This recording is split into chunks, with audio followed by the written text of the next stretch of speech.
Assalamualaikum warahmatullahi wabarakatuh. Nepangkeun nami abdi Najma Sabibah, kalayan NIM 22842087 di kelas 2E. Ayeuna abdi bade nyanyi pupuh kangge ngerjakeun tugas bahasa Sunda.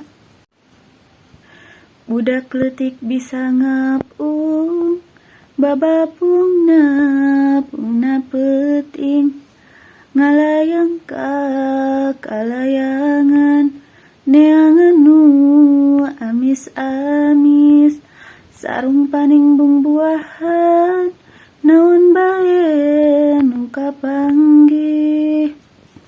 Ari beurang ngagarantung, entep dina tangkal kai, disadako koreakan, cing coba ku anjeun pikir.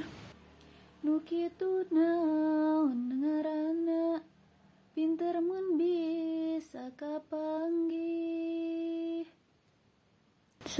Wassalamualaikum warahmatullahi wabarakatuh.